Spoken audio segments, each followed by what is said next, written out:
Good morning. Morning మ్యాగజైన్కి స్వాగతం. ప్రముఖ దినపత్రికలు వస్తున్న వార్తలు వెనకాల జరుగుతున్న పరిణామాలు చూద్దాం. ఈనాడు చూస్తే నిబంధనలకు విరుద్ధంగా నిబంధనల నిశ్శబ్దం, విగ్రహాల అట్టహాసం అంటూ అడ్డగోలుగా సాగుతున్న వైఎస్ ప్రతిమల ఏర్పాటు, ఇష్టారాజ్యంగా వ్యవహరిస్తున్న వైకాపా నేతలు, సుప్రీంకోర్టు తీర్పు, గత ఆదేశాలు బుట్టదాఖలు, 243 విగ్రహాలను పరిశీలిస్తే 115కి అనుమతులు లేవు అంటూ ఈనాడు ఈటీవీ శోధనలో వెల్లడి అన్నటువంటి వార్తని ఇక్కడ ప్రధానంగా హైలైట్ చేశారు. ఇందులో రహదారులు, సర్వీస్ రోడ్లు, కాలిబాట్లు, ఇతర ప్రజోపయోగమైన స్థలాలు విగ్రహాల ఏర్పాటుకి మీద రాష్ట్ర ప్రభుత్వాలు అనుమతులు ఇవ్వద్దు. ఓ కేసులో 2013 జనవరి 18 సుప్రీంకోర్టు ఇచ్చిన తీర్పు. సుప్రీంకోర్టు తీర్పుని విధిగా అమలు చేయాలి. విగ్రహాలకు అనుమతులు ఇచ్చే విషయంలో నిబంధనలకు లోబడి వ్యవహరించాలి. రాష్ట్ర జిల్లా స్థాయి అధికారులు తగు జాగ్రత్త తీసుకోవాలని సుప్రీం తీర్పుపై 2013 ఫిబ్రవరి 18 ఉమ్మడి రాష్ట్రంలో అప్పుడు ప్రభుత్వ ప్రధాన కార్యదర్శి ఇచ్చిన ఉత్తర్వులు. కానీ నిజం, రాజశేఖర రెడ్డి విగ్రహాలు బోలెడు పెట్టారు, ఎన్టీఆర్ విగ్రహాలు కూడా పెట్టారు కదా. వాటిని కూడా కనుక్కుంటే ఎన్టీఆర్ విగ్రహాలకి ఎన్నిటికి అనుమతి ఉంది, ఎన్నిటికి లేదు. అట్లాగే రంగా విగ్రహాలకి ఎన్నిటికి అనుమతి ఉంది, ఎన్నిటికి లేదు. అట్లాగే వీటికి కూడా కలిపి రాస్తే బాగానే ఉంటుంది, తప్పే లేదు. రోడ్లకు అడ్డంగా పెట్టేటువంటి విగ్రహాలు ఏవైనా సరే తప్పు అంటే బాగానే ఉంటుంది. కాకపోతే మనకి ప్రస్తుతం వైఎస్ ఒక్కడే శత్రువు కాబట్టి, అది కూడా రామోజీరావు గారికి ఆయనకి ఏదో పుట్టినప్పటి నుంచి జన్మ తగాదాలు అయ్యి ఉన్నట్టున్నాయి. మేబీ వాళ్ళ కుటుంబం పట్ల ఈయనకున్నంతటి అసహ్యం లేదా తీవ్ర వ్యతిరేకత మరి ఎవరికి లేదు కాబట్టి ఆ రూట్లో నుంచి రాసుకొస్తున్నటువంటిది. వాళ్ళ కుటుంబాన్ని వేటాడేటటువంటి లక్షణం రామోజీరావుది కాబట్టి అది నడుస్తూ ఉంది. ఇకపోతే వచ్చే ఏడాది విధానంలో కిడ్నీ మార్పిడి శస్త్రచికిత్సలు, ముఖ్యమంత్రి జగన్ వెల్లడి. వైఎస్ఆర్ సుజలధార ప్రాజెక్టు ఆసుపత్రి కిడ్నీ పరిశోధన కేంద్రం ప్రారంభం. శ్రీకాకుళం జిల్లా పలాసలోని ఆసుపత్రిని ప్రారంభించి స్కానింగ్ యంత్రాన్ని పరిశీలిస్తున్న సీఎం జగన్, మంత్రులు రజనీ, అప్పలరాజుకు సంబంధించిన వార్త హైలైట్ చేశారు. అయితే జగన్కి ఓటమి భయం పట్టుకుంది, నెత్తిన కుంపటి దించుకోవాలని చూస్తున్న జనం, ఎమ్మెల్యేలు మంత్రులకి ఈ బదిలీలేంటో. 150 మందిని మార్చిన డిపాజిట్లు రావు, ఎన్నికల కోసం ప్రజలే ఎదురు చూస్తున్నారు. అంగన్వాడీల పోరాటానికి మద్దతు ఇస్తున్నాం. తెలుగుదేశం పార్టీ అధినేత చంద్రబాబు వ్యాఖ్యలు. ప్రజాప్రాయం మేరకే తెలుగుదేశం పార్టీ అభ్యర్థిని ఎంపిక చేస్తాను. ఇక్కడ ఈ రెండింటి మధ్యన ఉన్న తేడా చూడండి. జగనేమో ఎమ్మెల్యేలు మంత్రులతో ఈ బదిలీలేంటూ 150 మందిని మార్చిన డిపాజిట్లు రావు. అదే తన దగ్గరకు వచ్చాడు, ప్రజాప్రాయం మేరకే తెలుగుదేశం పార్టీ అభ్యర్థులు ఎంపిక చేస్తాం. అంటే ఈ రెండిట్లో తేడా ఏంటి? జగను ప్రజాప్రాయం మేరకే చేస్తుంది, అదేమో దుర్మార్గం కిందన, ఇదేమో అద్భుతం కిందన. ఈ ఒకే అంశాన్ని చూసే దృక్కోణంలో ఉండేటువంటి తేడా చంద్రబాబుకి అదే వర్తిస్తుంది, ఈనాడు ఆంధ్రజ్యోతికి అదే వర్తిస్తుంది. అదేంటంటే అది మా హక్కు, జన్మతః మాకు మాత్రమే దఖలైనటువంటి హక్కు అనేటువంటి ధోరణిలోనే మాట్లాడుతూ ఉంటారు. ఇక అది ఆషామాషి వ్యవహారం అయితే కాదు. లేకపోతే సర్పంచర్ అంటూ ఒక ప్రధానమైనటువంటి వార్తని హైలైట్ చేస్తే, ఇందులో దేశంలో ప్రధానికి కూడా లేని చెక్ పవర్ సర్పంచ్కి సొంతం. చెక్ పవర్ అలాగే ఉంది. జగన్ ప్రభుత్వం సర్పంచుల పవరే లాగేసింది. పంచాయతీల ఖాతాలో నిధులు లేకుండా ఊడ్చేస్తుంది. ఒకప్పుడు గ్రామానికి ఏం కావాలో సర్పంచ్లే నిర్ణయించేవారు, గ్రామ సభలో నిర్ణయాలు తీసుకునేవారు. నరేగా నిధులతో దర్జాగా రోడ్లు, కాలువలు వంటివి నిర్మించుకునేవాళ్ళు. ఎన్నికలు జరిగి సర్పంచుల బాధ్యత చేపట్ట ముందు జగన్ ప్రభుత్వం నరేగా నిధులకు ఎసరబెట్టేసింది. ప్రత్యేకాధికారులతో తీర్మానాలు చేయించి ఆ నిధుల్ని ప్రభుత్వ ప్రాధాన్య కార్యక్రమాలైన సచివాలయాలు, రైతు భరోసా కేంద్రాలు వంటి భవనాల నిర్మాణానికి వాడేసింది. కేంద్ర ఆర్థిక సంఘం ఇచ్చిన నిధులు పంచాయతీకి ప్రధాన ఆలంబన. వాటితోనే మౌలిక వస్తువులు, పారిశుద్ధ్య నిర్వహణ వంటి పనులను సర్పంచులు చేసేవాళ్ళు. కేంద్ర ఆర్థిక సంఘం ఇచ్చిన నిధులు రాష్ట్ర ప్రభుత్వం దొంగలా దోచేస్తుంది. వాటిని దారి మళ్లించి విద్యుత్ బకాయిలు, ఇతర పద్ధతులకు జమ చేసేస్తుంది. పంచాయతీల ఖాతాలన్నీ ఖాళీ అయిపోయి ఏ పనులు చేయలేక, గ్రామస్తులకు సమాధానం చెప్పలేక సర్పంచులు తెల్లముఖం వేయాల్సిన పరిస్థితి. ఒకప్పుడు గ్రామాల్లో సిమెంట్ రోడ్లు, వీధి దీపాల నిర్వహణ, చెత్త నుంచి ఎరువులు తయారు చేసే కేంద్రాలు, ఇవన్నీ ఒకప్పుడు సర్పంచుల పర్యవేక్షణ నడిచేవి. ఇప్పుడు వచ్చేటప్పటికి చెత్త నుంచి ఎరువులు ఉత్పత్తి చేసే కేంద్రాలు ఎప్పుడో మూతపడ్డాయి. నిర్వహణ లేక వీధి దీపాలు వెలగడం లేదు. 1 కిలోమీటర్ సిమెంట్ రోడ్డు వేయడానికి డబ్బులు లేవు. పారిశుద్ధ్య నిర్వహణ అధ్వానంగా మారి గ్రామాలు కంపు కొడుతున్నాయి. ఒకప్పుడు సంక్షేమ పథకాల లబ్ధిదారుల ఎంపిక సర్పంచుల ద్వారా జరిగేది. గ్రామాల్లో పథకాల అమల్లో వారే క్రియాశీలంగా వివరించారు. ఇప్పుడు సర్పంచులకు సమాచారం ఉండదు, వారి నిమిత్త మాత్రులు అంతే. లబ్ధిదారుల ఎంపిక గురించి పథకాల అమలు వరకు అంతా సచివాలయ ఉద్యోగులే చూసుకుంటారు. ఒకప్పుడు సర్పంచ్ అంటే గ్రామ ప్రజల్లో గౌరవం, కాస్త శ్రద్ధగా నిబద్ధతతో పనిచేసే సర్పంచ్ని అయితే ప్రజలు మరింత అభిమానంతో చూసుకున్నారు. గ్రామాభివృద్ధి కృషి చేస్తున్న తృప్తి, ప్రజలు చూపించే ఆదరణతో కలిగిన సంతోషంతో సర్పంచుల ముఖాల్లో నవ్వులు విరిచాయి. ఇప్పుడు చాలా చోట్ల గ్రామ వాలంటీర్కి ఉన్నపాటి గౌరవం కూడా సర్పంచ్కి లేదు. పాపం నిజంగా వీళ్ళని ఎంతగా అభినందించాలి అంటే, కళ్ళ ఎదుట జరిగేటువంటి మార్పుని అంగీకరించలేనటువంటి మూర్ఖుల సమూహానికి హెడ్ ఈనాడు. సర్పంచ్ దగ్గర అంత ఈజీగా జరిగిపోయింది పని. మరి సర్పంచుల సంఘం రాష్ట్ర అధ్యక్షుడిగా ఇంతకుముందు చేసినటువంటి బాబు రాజేంద్ర ప్రసాద్ రాష్ట్ర వ్యాప్త ఉద్యమాలు ఎందుకు చేశాడు ఆయన? ఆ రోజుల్లో తెలుగుదేశంలోకి రాకముందు ఎన్ని సంవత్సరాలు ఉద్యమాలు చేశాడు ఆయన? అప్పుడు మరి అన్నీ అద్భుతంగా సాగిపోయినాయి. సాగిపోతే మరి ఆయన ఎట్లా చేయగలిగాడు? ఉద్యమాలు ఎందుకు చేసినట్టు? రెండవది, సర్పంచుల చుట్టూ అంటే సర్పంచ్ అంటూ రాజకీయ పార్టీ నాయకుడే కదా, ఆయన చుట్టూ తిరిగి బతినలాడుకోవడానికి నన్ను ఇంటి దగ్గరకు వచ్చి ఒక వాలంటీరు, ఇంటి దగ్గరకు వచ్చి ఒక గ్రామ సచివాలయ వ్యవస్థ పనిచేసి పెడితే ఇదేమో అందుబాటులో లేదట, సర్పంచ్ అయితే అందుబాటులో ఉండేవాడట. ప్రజల్ని తప్పుదోవ పట్టించడానికి, ప్రజలకి కళ్ళెదురుగుండా జరుగుతున్న మంచిని కూడా చెడుగా చూపించడం అనేటువంటి దాంట్లో వీళ్ళకున్నంతటి అద్భుతమైనటువంటి టాలెంట్ ప్రపంచంలో మరెవరికీ ఉండదు. దాన్ని ఇక ఎవరు మార్చలేము. భారతదేశ చరిత్రలో ఒక ప్రాంతీయ పత్రికలు ఇంతగా దిగజారిపోతున్నటువంటిది, అది కూడా జర్నలిజం ముసుగులో ఇక్కడే కనబడుతుంటుంది. ఇకపోతే వివరాలు పరిశీలించకుండానే రిమాండ్ విధించడం ఏంటి, పోలీసులు కింది స్థాయి న్యాయ వ్యవస్థలను వాళ్ళు ఒక్కటైపోయారు, అసమ్మతి నిరసన హక్కు లేకుండా చేయడం దారుణం, సిఎఫ్డి త్రిసభ్య కమిటీ సభ్యుడు మాజీ డీజీపీ ఎంవి భాస్కర్. ఇది వినగానే మనకేమనిపిస్తుంది, ఎవరో పెద్ద ఉన్నతాధికారి అనిపిస్తుంది కదా. విషయం ఏంటంటే సిటిజన్స్ ఫర్ డెమోక్రసీ త్రిసభ్య కమిటీ. ఎవరు ఈ citizens for democracy? Nimmagadda Ramesh Kumar ఆధ్వర్యంలోని తెలుగుదేశం అభిమానులైన రిటైర్ అయినటువంటి అధికారుల యంత్రాంగం. ఒకప్పుడు వైఎస్ఆర్ కాంగ్రెస్ పార్టీ తరపున పనిచేసినటువంటి లక్ష్మణ్ రెడ్డి ఇప్పుడు దీన్ని సమన్వయం చేసుకుంటూ వస్తున్నారు. ఆయన ఇప్పుడు ఆయనకి మద్య నిషేధ కమిటీ ఇచ్చారు, అందులో ఆయన అవ్వలేదు, ఆ తర్వాత ఎక్స్టెండ్ చేయలేదు, ఆ తర్వాత నుంచి ఆయన ఈ పనులు చేసుకొస్తున్నారు. వాస్తవంగా మేధావుల్ని కలుపుకుని తీసుకురావడం అన్నటువంటిది, ఎడ్యుకేటెడ్కి సంబంధించిన వాళ్ళని కలుపుకు తీసుకురావడం ఆయనకు ఉన్నటువంటి అలవాటు, అది చేసుకొస్తున్నారు. ఇది ఒక అద్భుతమైన వ్యవస్థ కిందన. ఒకప్పుడు ఇదే లక్ష్మణ్ రెడ్డి గురించి అడ్డకోలుగా రాసినటువంటి ఈనాడు జ్యోతి ఇప్పుడు ఆయన్ని హీరోని చేస్తూ ప్లస్ వీళ్ళందరినీ హీరోని చేస్తూ రాసుకొస్తుంటుంది. ఇది సిఎఫ్టీ అంటే ఇది రాబోయేటువంటి రోజుల్లో దీని ద్వారానే పెద్ద ఎత్తున కోర్టుల్లో కుదరట్లేదు ఇప్పుడు. కాబట్టి సిఎఫ్డి ఇట్లాంటి ఫోరాలు వీళ్ళే పెట్టేసి వాళ్ళకి ఇంత పేజీ స్టోరీ ఇచ్చారనమాట. ఏది ఒక ఈ సంఘానికి సంబంధించినటువంటి, దీన్ని బట్టి అర్థం చేసుకోవచ్చు ఈనాడు జ్యోతి వ్యవహార శైలి ఎలా ఉంటుంది అన్నటువంటిది. ప్రజల్ని తప్పుదోవ పట్టించడానికి తమ చేతిలో ఉన్న వనరులను ఎంత చక్కగా వాడతాను. లేకపోతే సాక్షి ఆరోగ్య ఉద్యానం అంటూ 700 కోట్లతో ఉద్యానం ప్రాంతానికి సురక్షిత మంచినీళ్లు. వైఎస్ఆర్ సుజలధారణ ప్రారంభించి CM YS Jagan. Palasa YSR kidney research ఆసుపత్రిలో అత్యున్నత వైద్య సేవలు, ఉచితంగా మందులు, పెంచిన పింఛన్లతో కిడ్నీ బాధితులకు చేయూత. ఇది జగన్ కొన్న కమిట్మెంట్. ఉద్దానం కిడ్నీ సమస్యలపై గత పాలకులు తీవ్ర నిర్లక్ష్యం. పాదయాత్ర హామీని నెరవేర్చి నేడు మీ బిడ్డ మాట నిలబెట్టుకుంటున్నాడు అంటూ మంచి చేసిన ఏడుపేంటూ పక్క రాష్ట్రంటూ మనపై నాన్ లోకల్స్ ఏడుపులు. ముఖ్యమంత్రి వైఎస్ జగన్ చంద్రబాబుకు దత్తపుత్రుడికి మాటపై నిలబడ్డ చరిత్ర లేదు. తెలంగాణలో పుట్టినందుకు నాన్ లోకల్ ప్యాకేజీ స్టార్కి బాధగా ఉందట. ఆయనకంటే బరిలెక్క ఎంతో బెటర్ అన్నటువంటి వార్తని ఇక్కడ ప్రధానంగా హైలైట్ చేశారు. లేకపోతే ఇంటర్ 10 పరీక్షల షెడ్యూల్ విడుదల. మార్చి 1 నుంచి 20 వరకు ఇంటర్ పరీక్షలు, ఫిబ్రవరి 5 నుంచి 20 వరకు ప్రాక్టికల్స్ నిర్వహణ, మార్చి 18 నుంచి 30 వరకు 10వ తరగతి పరీక్షలు. 10లో 6.2 లక్షల మంది, ఇంటర్లో 10 లక్షల మంది విద్యార్థులు అన్నటువంటి వార్తని ఇక్కడ హైలైట్ చేశారు. లేకపోతే నాడు సేవామిత్ర, నేడు మైటీడీపీ అంటూ ఓట్ల నమోదుకు యాప్లతో తెలుగుదేశం అడ్డదారులు. ఓట్ల గల్లంతు దొంగ ఓట్లు చేర్చే ప్రక్రియకు చంద్రబాబు బీజం.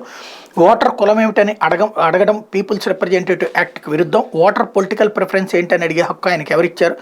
టీడీపీ అక్రమాలు, ఓటర్ ప్రొఫైల్ సర్వే పేరిట అభ్యంతరకర ప్రశ్నలపై సీఈసీకి ఫిర్యాదు ఇచ్చాం. తెలంగాణలో ఓటు వేసి మంగళగిరిలో దరఖాస్తు చేసుకున్న పవన్ సోదరు నాగబాబు కుటుంబ సభ్యులు మీడియాతో వైఎస్ఆర్ కాంగ్రెస్ పార్టీ పార్లమెంటరీ నేత విజయసాయిరెడ్డి అన్నటువంటి వార్తను ఇక్కడ హైలైట్ చేశారు. అయితే ఏపీలో 40% పెరిగిన ఉపాధి అవకాశాలు. ఏపీలో 4 ఏళ్లలో ఉపాధి అవకాశాలు గణనీయంగా పెరిగాయి.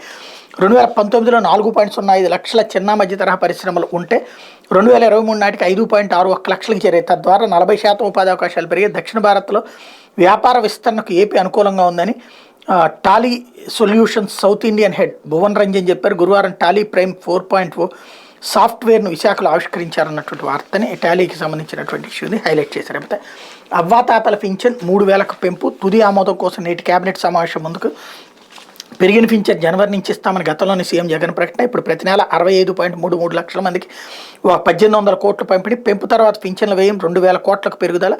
చంద్రబాబు హయాంలో నెల పెట్టిన ఖర్చు 400 కోట్లే. గ్రామాల్లో ఇంటింటికి మంచినీటి కుళాయిల ఏర్పాటు, పనులు పొదుపు మహిళలకి. మంత్రివర్గ భేటీలో చర్చ జరిగే అవకాశం అంటూ పింఛన్ 3,000 రూపాయలకి పెంచబోతున్నారు అన్నటువంటి వార్తని ఇక్కడ ప్రధానంగా హైలైట్ చేశారు.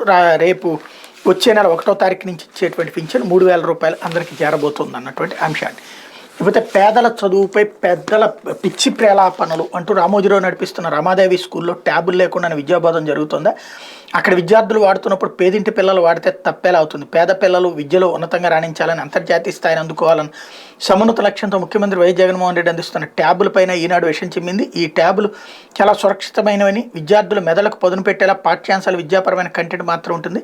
దీనికి లాకింగ్ వ్యవస్థ కూడా ఉంటుంది, నిరంతర పర్యవేక్షణ ఉంటుంది. ఒకవేళ ఎవరైనా ఇతరత్ర విధానాలు తప్పుగా వినియోగించిన లాక్ అయిపోతుంది. ఇంత సురక్షితమైన పటిష్టమైన రక్షణ వ్యవస్థ ఉన్న ట్యాబులపై ఈనాడు పత్రికలో తప్పుడు ఆరోపణలతో పసి మనసులు కలుషితం చేసేలా దుర్దేశపూరిత కథనం ప్రచురించడం రామోజీరావుకు మాత్రమే చెల్లింది. జగన్ బర్త్డే బహుమతి చెడగొడుతోంది మతి అంటూ పేద పిల్లలకు ఏవేవో ఆపాదిస్తూ తప్పుడు కథనాన్ని ప్రచురించింది. మనసున్న ఏ మనిషి ఇలా పసి మనసులపై విషం చిమ్మే ప్రయత్నం చేయరు. ఈ ఆధునిక యుగంలో అసలు ఏ సంస్థ అయినా వ్యక్తులైన విద్యార్థులకు అత్యాధునిక విద్యా పరికరాలు అందించవద్దని చెప్తారా? రామోజీరావు నడిపిస్తున్న రమాదేవి స్కూల్లో ట్యాబులు అత్యాధునిక పరికరాలు లేకుండా విద్యాబోధన జరుగుతుందా? అక్కడ విద్యార్థులు వాడుతున్నప్పుడు పేదింటి పిల్లలు వాడితే తప్పేలా అవుతుంది. సమాజంలో పిల్లలందరూ ఉన్నత స్థితికి చేరాలని ఎవరైనా కోరుకుంటారు, ఒక రామోజీ తప్ప అన్నటువంటి వార్తని హైలైట్ చేశారు. లేకపోతే విద్యార్థులకు ట్యాబులు ఇస్తే అశుద్ధ రాతల బైజూస్ కంటెంట్ ట్యాబులపై ఈనాడు రామోజీరావు తన పత్రికలో అశుద్ధమైన రాతలు రాశారని APWIDC AP education welfare infrastructure development corporation chairman YSRCP రాష్ట్ర అధికారి యనమల నాగార్జున యాదవ్ మండిపడ్డారు. విద్యా వ్యవస్థలో సీఎం వైఎస్ జగన్ వినూత్నమైన విప్లవాత్మక మార్పులు తెచ్చారు. ఇందులో భాగంగా పేద విద్యార్థులకు ట్యాబులు పంపిణీ చేస్తే తప్పేంటని ఆయన ప్రశ్నించారు. బడుగు బలహీన వర్గాల మీద కడుపు మంటతో రామోజీ విషయం చిమ్ముతున్నారు. తాడేపల్లిని వైఎస్ఆర్సీపీ కేంద్ర కార్యాలయం విలేకరులతో మాట్లాడారన్నట్టు వార్తను హైలైట్ చేశారు. ఏ పద్ధతిలో అభ్యర్థులను ఎంపిక చేస్తానో చెప్పను, ఏ పద్ధతిని అనుసరించి అభ్యర్థులు ఎంపిక చేస్తానని ముందే చెప్పనని టీడీపీ అధినేత చంద్రబాబు తెలిపారు. సరైన సమయంలో సరైన వారిని ఎంపిక చేస్తానన్నారు. మంగళగిరిలోని టీడీపీ కార్యాలయంలో గురువారం చంద్రబాబు మీడియాతో మాట్లాడారు. 150 మంది అభ్యర్థులు మార్చిన వచ్చే ఎన్నికల్లో వైఎస్ఆర్సీపీ గెలవదన్నారన్నట్టు వార్తను హైలైట్ చేశారు. టీడీపీతో సయోధ్యతో ఉండేవారికే టిక్కెట్లు, టీడీపీతో సయోధ్యతో ప్రయాణం చేసే వారికే టిక్కెట్లు కేటాయించడంలో ప్రాధాన్యత ఇస్తామని జనసేన అధ్యక్షుడు పవన్ కళ్యాణ్ తమ పార్టీ నేతలకు స్పష్టం చేశారు. గురువారం మంగళగిరిలోని పార్టీ కార్యాలయంలో నేతలతో జరిగిన సమావేశంలో ఆయన మాట్లాడారు. ఇప్పుడు టికెట్ ఆశించేవారు వ్యక్తిగతంగా 10,000 నుంచి 15,000 ఓట్ల వరకు తెచ్చుకోవాల్సి ఉంటుందన్నారు. తాను జీరో బడ్జెట్ పాలిటిక్స్ చేస్తానని వాస్తవం కాదని, ఎన్నికల కమిషన్ 40 లక్షలు ఖర్చు చేయవచ్చని చెప్తుంటే తాను జీరో బడ్జెట్ పాలిటిక్స్ చేస్తానని ఎలా చెప్తానని ప్రశ్నించారు. 2019 ఎన్నికల్లో ఉదారత్తో కొంతమందికి పార్టీ టికెట్ ఇచ్చాం, ఈసారి అలా జరగదు, గట్టి నేతలకై టికెట్లు ఇస్తాం. రాబోయే ఎన్నికల్లో టీడీపీ పొత్తుతో ఎన్నికలకు వెళ్తున్న తరుణంలో ప్రతి సీటు ముఖ్యమని తెలిపారు. ప్రాంతీయ పార్టీలు కేంద్రంలో అధికారంలో ఉండే ఏదో ఒక జాతీయ పార్టీతో కలిసి ఉండక తప్పదని చెప్పారు. తాను బీజేపీతో కలిశానని తాను ముస్లింలు నమ్మడం లేదన్నారు. నేను బీజేపీతో ఉన్న మీ వైపు మాత్రమే పవన్ కళ్యాణ్ ఉంటాడని గుర్తుపెట్టుకోండి అన్నారు అన్నట్టు వార్తని ఇక్కడ హైలైట్ చేశారు. లేకపోతే ఆ రోగశ్రీ అంటూ ఆంధ్రజ్యోతి హైలైట్ చేసింది. ఏ అంశం చేసినా ఏడుపుతో ఫస్ట్ రాబోయే మంచి గురించి ముందుగానే విషాన్ని చిమ్ముతూ దానివల్ల జరగబోయేటువంటి లబ్ధిని ప్రజలకి దూరం చేస్తూ వాటి మీద అసహ్యాన్ని నింపేటువంటి అశుద్ధపు వార్తలు రాస్తూ నీచ వార్తలు రాస్తే ఆంధ్రజ్యోతి దానికి సాక్ష్యం ఇది. రోగశ్రీ అంటూ అసలు చికిత్స మాని ప్యాకేజీ పోతలో 25 లక్షల పరిమితి అంటూ డ్రామా అంటూ వీళ్ళ వార్తల డ్రామాలు నడిపిస్తున్నారు. లేకపోతే ఎస్సీ బీసీ ఎమ్మెల్యేలే బలి, మార్చడానికి వాళ్లే దొరికారు. జగన్ సంపూర్ణ విఫల ముఖ్యమంత్రి, చంద్రబాబు మొత్తం 150 మందిని మార్చిన వైసీపీ గెలవదంటూ ఆయన ఇచ్చినటువంటి స్టేట్మెంట్ని హైలైట్ చేశారు. లేకపోతే అందరినీ ముంచిన జగన్ అంటూ మొదటి బాధితులు ప్రభుత్వ ఉద్యోగులే, వారికి ఇచ్చిన ఒక్క హామీ నిలబెట్టుకోలేదు, మెగా డిఎస్సీ అని నిరుద్యోగులకు మోసం, అంగన్వాడీల పోరాటానికి సంపూర్ణ మద్దతు, వారి న్యాయపరమైన డిమాండ్లు నెరవేరుస్తున్న టీడీపీ జాతీయ ప్రధాన కార్యదర్శి లోకేష్ హామీ, రైతులు యువకులతో ముఖాముఖి 222 రోజు కొనసాగిన యువగళం యాత్ర అన్నటువంటి వార్తని హైలైట్ చేశారు. లేకపోతే దద్దరిల్లిన పార్లమెంట్ అంటూ భద్రతా వైఫల్యపై పక్షాల తీవ్ర నిరసన, హోంమంత్రి జవాబు ఇవ్వాలని డిమాండ్, వెల్లోకి వెళ్లిన నినాదాలు, ప్రభుత్వ తీర్మానంతో 14 మంది ప్రతిపక్ష ఎంపీల సస్పెన్షన్, తృణమూల్ ఎంపీ డెరెక్ ఒబ్రెయిన్పై జగదీప్ ధన్ఖడ్ ఆగ్రహం, భద్రతా వైఫల్యంపై ప్రధాని నరేంద్ర మోడీ సమీక్ష, నిందితులపై ఉపాతో పాటు పలు సెక్షన్ల కింద కేసులు నమోదు, వారం రోజులు పోలీస్ కస్టడీకి నిందితుల అప్పగింత, 7 లోక్సభ సిబ్బంది, 8 మంది ఢిల్లీ పోలీసుల సస్పెన్షన్ అన్నటువంటి వార్తను ఇక్కడ హైలైట్ చేశారు. అయితే అంగన్వాడీలపై ఉక్కు పాదం అంటూ సెంట్రల్ తాళాలను బలవంతంగా పగలగొట్టించిన సర్కార్, సచివాలయాల సిబ్బంది వాలంటీర్లతో కేంద్రాల నిర్వహణ అన్నటువంటి వార్తను హైలైట్ చేశారు. పలు చోట్ల అంగన్వాడీలు అడ్డుకోవడంతో ఉద్రిక్తత, పులివెందుల్లో వైసీపీ నేతలే తాళాలు తెరిపించారు. 3వ రోజుకి సమ్మె, రాష్ట్ర వ్యాప్తంగా ఆందోళన, మోకాళ్ళపై కూర్చుని నిరసన, జిల్లా కేంద్రాలకు వెళ్లకుండా అడ్డుకున్న పోలీసులు అన్నటువంటి వార్తని హైలైట్ చేశారు. ఇకపోతే విధ్వంసకర పాలన పోవాలి, జనసేన టీడీపీ పాలనతోనే సుస్థిరమైన సుసంపన్నమైన ఏపీ, ఉమ్మడి ప్రభుత్వం దశాబ్ద కాలం ఉండాలి, ఏపీ దిక్కు లేకుండా పోయింది, కుక్కలు చింపిన విస్తరి చేశారు, పునరుజ్జీవం తీసుకురావాలి, వ్యక్తిగతంగా 10-15 వేల ఓట్లు తెచ్చుకునే వాళ్ళకి టికెట్ల ప్రాధాన్యం, అభిమానాన్ని ఓట్ల రూపంలోకి మార్చాలి, జనసేనలోకి గరికపాటి వెంకట్, విశాఖ కార్పొరేటర్ సాదిక్ అన్నటువంటి వార్తని హైలైట్ చేశారు. ఇప్పుడు జగన్ కొత్త ఏడుపు అంటూ సుజల్ ద్వారా కిడ్నీ సెంటర్ ప్రారంభోత్సవ సభను తన ఏడుపులతో నింపేసిన ముఖ్యమంత్రి విశాఖలో ఉంటానంటే ఏడుస్తున్నారట. భవనం కట్టుకుంటానన్న ఏడుపోయినట. ప్రతిపక్షాలు క్యాన్సర్ గడ్డతో సమానమట. 3 నెలల్లో దాన్ని తొలగించేస్తారట. పలాసలో జగన్ ప్రసంగం సాగింది. ఇది ప్రజలతో పాటు ఆ పార్టీ శ్రేణుల విస్మయం. అదేంటో పాపం వాళ్ళు విస్మయంతో ఆంధ్రజ్యోతికే చెప్తూ ఉంటుంటారనమాట. ఇంతకే ఆ ఏడుపుకి సాక్ష్యం ఇదే కదా. ఆరోగ్యశ్రీ గురించి ఒక ఏడుపు, నిన్న ఉద్దానం గురించి ఒక ఏడుపు. ఏడుపు తప్ప వార్తలు ఏమన్నా రాస్తున్నారా వీళ్ళు అన్నటువంటిది ఏడుపు జర్నలిజం చేస్తున్నటువంటి ఆంధ్రజ్యోతి ఆత్మ అయితే లేదు కాబట్టి విమర్శించుకోవడం అనవసరం. అయితే దొంగ ఓట్లపై ఢిల్లీకి అంటూ ఈసీకి టీడీపీ బీజేపీ నేతల వేర్వేరు ఫిర్యాదులు. ఏపీ నీటి జగన్ అధికారికంగా నిర్వహిస్తున్నారు. కలెక్టర్ సమీక్షలు కూడా చేస్తున్నారు. టీడీపీ ఎంపీలు వెల్లడి. ఒకే ఇంట్లో అనేక మంది పేర్లు చేర్చారు బీజేపీ. వారికంటే ముందే ఈసీ వద్దకు వైసీపీ బృందం. బాబు గ్యారంటీ కార్డుపై ఫిర్యాదు అంటూ ఈసీని కలిసిన బీజేపీ నేతలు టీడీపీపై వైసీపీ ఫిర్యాదు అన్నటువంటి వార్తల్ని ఇక్కడ ప్రధానంగా హైలైట్ చేశారు. అయితే విశాఖ ఇండస్లో ప్రమాదం. దట్టంగా కమ్ముకున్న పొగలతో కలకలం. ఊపిరాడక రోగులు, సిబ్బంది విలవిల. అద్దాలు పగలగొట్టి రోగులు తరలింపు. ఒకరి పరిస్థితి విషమం. 47 మంది safe. Nitrous oxide leakage, short circuit కారణం. విశాఖలోని జగదాంబ సెంట్రల్ గల ఇండస్ ఆసుపత్రిలో గురువారం ఉదయం సంబంధించిన అగ్ని ప్రమాదం తీవ్ర కలకలం రేపింది. దట్టమైన పొగలు కమ్ముకోవడంతో ఆసుపత్రిలోని రోగులు, సిబ్బంది ఊపిరాడక అపస్మారక స్థితికి చేరారు. సిబ్బంది అద్దాలు పగలగొట్టి రోగులను హుటాహుటిన పక్కనే ఉన్న ఇతర ఆసుపత్రికి తరలించారు. కొద్ది నిమిషాల్లో అగ్నిమాపక దళాలు, పోలీసులు రావడంతో పెద్ద ప్రమాదం తప్పింది. ఈ ఘటనలో ఒకరి పరిస్థితి సీరియస్గా ఉంది. ఇతరులను ఆసుపత్రికి తరలించిన 47 మంది పరిస్థితి నిలకడగా ఉంది. ఇండస్ 5 అంతస్తుల ఆసుపత్రి కాగా 2వ అంతస్తుల ఆపరేషన్ థియేటర్ ఉంది. అక్కడ ఉదయం 11 గంటల సమయంలో సాంకేతిక సమస్య రావడంతో ఎలక్ట్రీషియన్ పనులు చేయడానికి లోపలికి వెళ్లారు. కొద్దిసేపటిగా దట్టమైన పొగలు వచ్చాయి. చిన్నపాటి పేలుడు శబ్దం కూడా వచ్చిందని సిబ్బంది చెబుతున్నారు. ఆపరేషన్ థియేటర్లో రోగులకు మత్తుమందుగా ఉపయోగించే నైట్రస్ ఆక్సైడ్ లీకేజీ కారణమని కొందరు, షార్ట్ సర్క్యూట్ కారణమని మరికొందరు భిన్న కథనాలు వినిపిస్తున్నారు. దీనిపై ప్రభుత్వం విచారణ కమిటీ నియమించింది అన్నటువంటి వార్తని హైలైట్ చేశారు. అయితే వాలంటీర్ల వ్యవస్థ సరికాదు అంటూ ఈ మేధావులు అందరూ కలిసి మాట్లాడేది. అక్రమ కేసుల బాధితులకి న్యాయ సహాయం. సిఎఫ్డి సభ్యులు నిమ్మగడ్డ రమేష్ కుమార్ అంటూ ఓవరాల్గా ఇది వాలంటీర్ వ్యవస్థ రద్దు చేయించాలన్నది ఈ అపర మేధావుల యొక్క ఆలోచన. అయితే దొంగ ఓట్ల ఇన్నర్ రింగ్ రోడ్డు నిర్మాణమే జరగలేదు. నిర్మాణం కోసం ఒక్క ఎకరము సేకరించలేదు. కుట్ర జరిగిందని సిఐడి అనడం ఆశ్చర్యకరం. లబ్ధి కోరుకుంటే కంపెనీ పేరిట భూమి కొంటారు. బాబు తరపు సీనియర్ న్యాయవాది సిద్ధార్థ లుద్రా. హైకోర్టులో వాదనలు. విచారణ 18కి వాయిదా. ఉచిత ఇసుక కేసు పైన అదే రోజు విచారణ. ఇన్నర్ రింగ్ రోడ్డు నిర్మాణం కోసం ఒక్క ఎకరము సేకరించలేదని టీడీపీ అధినేత చంద్రబాబు తరపు సీనియర్ న్యాయవాది సిద్ధార్థ లుద్రా గురువారం హైకోర్టుకు తెలిపారు. ఐఆర్ఆర్ కోసం భూమి సేకరించినట్టు చిన్న కాగితమైన చూపించగలరని ప్రశ్నించారు. నిర్మాణమే జరగని రోడ్డు విషయంలో కుట్ర జరిగిందని సిఐడి ఆరోపించడం ఆశ్చర్యాన్ని గురి చేస్తుందన్నారు. రాజధాని నిర్మాణాన్ని అర్ధంతరంగా నిలిపేశారని, ఇక ఇన్నర్ రింగ్ రోడ్డు ఏర్పాటు ప్రస్తావన ఎక్కడిదని ప్రశ్నించారు. ఐఆర్ఆర్ ఇప్పటికే ఉనికిలో ఉందని భావిస్తూ 2014 నుంచి ఉన్న అధికారులను నిందితులుగా చేర్చి ప్రాసిక్యూట్ చేయాల్సి ఉంటుందన్నారు. కొందరు అధికారులు 2 పడవల మీద ప్రయాణం చేస్తున్నారు. త్వరలోనే వారు నీట మునగడం ఖాయమని వ్యాఖ్యానించారు. ఇది ఒక న్యాయవాది కోర్టులో వాదన. ఇక్కడ వీళ్ళు రాసింది ఆంధ్రజ్యోతి. వాళ్ళు నీళ్లలో మునగడం ఖాయం అధికారులు అన్నటువంటి మాట కోర్టులో చేసినటువంటి వ్యాఖ్య. ఇది విశేషం. ఇకపోతే ఇంటర్ వరకు బైజూస్ కంటెంట్ అంటూ 2-3 రోజుల్లో ఒప్పందం. మంత్రి బొత్స 8వ తరగతి విద్యార్థులకు ఈ నెలలో ఇవ్వబోయే ట్యాబులు ఇంటర్ వరకు ఉపయోగపడతాయని, ఆ మేరకు బైజూస్తో 2-3 రోజుల్లో ప్రభుత్వం ఒప్పందం చేసుకోబోదని విద్యాశాఖ మంత్రి బొత్స సత్యనారాయణ అన్నారు. గురువారం జీవాడలోని సమగ్ర శిక్షా కార్యాలయంలో ఆయన మాట్లాడారు. ఇప్పటి వరకు 10th వరకే ట్యాబుల్లో బైజూస్ కంటెంట్ ఉందని చెప్పారు. ఆ కంపెనీతో ఒప్పందం కూడా అంతవరకే ఉందని, ఇకపై 12వ తరగతి వరకు కంటెంట్ అప్లోడ్ చేస్తామని వివరించారు. ట్యాబులు మార్కెట్ ధరకే కొనుగోలు చేశామని, కావాలంటే ఎవరైనా రేట్లు సరిపోల్చుకోవచ్చు అని పేర్కొన్నారు. ఈ నెల 21న సీఎం జన్మదినం సందర్భంగా 4.35 లక్షల మందికి 8వ తరగతి విద్యార్థులకు ట్యాబులు ఇస్తామని ప్రకటించారన్నటువంటి వార్తని ఇక్కడ ప్రధానంగా హైలైట్ చేశారు. ఇది దినపత్రికలో వచ్చిన వార్తలు వెనకాల జరుగుతున్న పరిణామాలు.